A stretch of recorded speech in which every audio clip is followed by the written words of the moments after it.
ఈ రోజు రాష్ట్ర కాంగ్రెస్ కమిటీ ఆధ్వర్యంలో అలాగే రాష్ట్ర ప్రభుత్వ ఆధ్వర్యంలో కూడా పెద్ద ఎత్తున వారి జయంతి ఉత్సవాల్ని జరుపుకుంటూ ఉన్నాం। ఈ జయంతి ఉత్సవాల సందర్భంగా కాంగ్రెస్ పార్టీ నాయకులుగా రాష్ట్ర ప్రభుత్వంగా కూడా ఆనాటి డాక్టర్ వైఎస్ రాజశేఖర రెడ్డి గారి ఆలోచనలు మార్గాలు తప్పనిసరిగా వారి ఆలోచన అనుగుణంగా మనం నడిచే కార్యక్రమంలో భాగంగా మనం అందరం మరొక్కసారి అంకితమై ప్రజల కోసం పనిచేసే కార్యక్రమంలో ముందుకు పోతా ఉన్నాం। వారు ముఖ్యమంత్రిగా పనిచేసినటువంటి కాలం ఒక దశాబ్ద కాలం అయిపోయినప్పటికి కూడా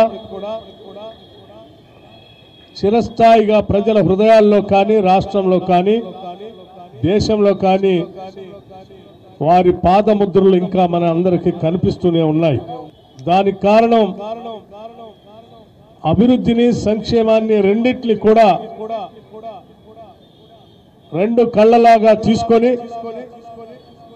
ముందుకు తీసుకొని పోవటమే దానికి ప్రధాన కారణంగా మనం అందరం చూస్తా ఉన్నాం। జల వనరులకు సంబంధించి జలయజ్ఞం పేరు మీద వారు తీసుకున్నటువంటి ప్రతి ప్రాజెక్టు ఈనాటికి కూడా పెద్ద ఎత్తున ముందుకు పోవటానికి వాటి ద్వారా ప్రజలకి మేలు జరగటానికి ఆనాడే వారు పునాదులు వేశారు। ప్రతి పేద మధ్య తరగతుల కుటుంబాలకు సంబంధించిన బిడ్డలు చదువుకోవడానికి కావాల్సిన ఫీజు రియంబర్స్మెంట్ ని ప్రవేశపెట్టి ఈరోజు లక్షలాది మంది విద్యార్థులు దేశవ్యాప్తంగా అటు సాఫ్ట్వేర్ రంగంలో కానీ ఇతరత్ర రంగాల్లో కానీ వాళ్ళ ప్రపంచాన్ని శాసించగలిగే స్థాయిలో తెలుగు వాళ్ళు ఉన్నారు అంటే వారు ప్రవేశపెట్టినటువంటి ఫీజు రియంబర్స్మెంట్ పెద్ద ఎత్తున ఉపయోగపడిందన్న నగ్న సత్యాన్ని మనం ఎవరూ కూడా మర్చిపోలేం।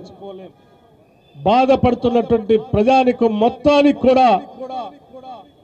మేమున్నామని చెప్పి రాజీవ్ ఆరోగ్యశ్రీ కార్యక్రమాన్ని ప్రవేశపెట్టి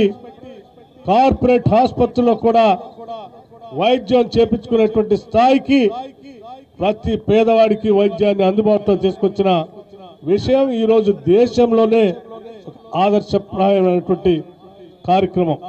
ఆనాడు డాక్టర్ వైఎస్ రాజశేఖర రెడ్డి గారి అభిమానులుగా ఉన్నటువంటి వాళ్ళందరూ కూడా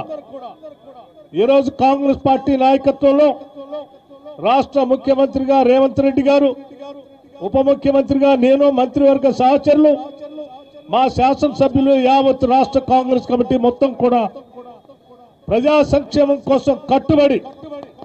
నిరంతరం ఇందిరమ్మ రాజ్యాన్ని తీసుకొని వచ్చి ఇందిరమ్మ రాజ్యంలో ప్రజాప్రభుత్వంగా ముందుకు తీసుకుపోతున్నటువంటి ఈ తరుణంలో ఈ ప్రభుత్వాన్ని ఆశీర్వదించి ముందుకు నడిపించడానికి 10 ఏళ్లు ఈ రాష్ట్రంలో 10 ఏళ్లు కాదు రాబోయే 2 దశాబ్దాలు కూడా ఈ రాష్ట్రంలో కాంగ్రెస్ పార్టీ ప్రజల సంక్షేమం కోసం పనిచేయటం కోసం మనమందరం అంకిత భావమై ఏకం కావాల్సినటువంటి అవసరం కూడా ఉందని ఈ సందర్భంగా పిలుపుస్తా ఉన్నాం।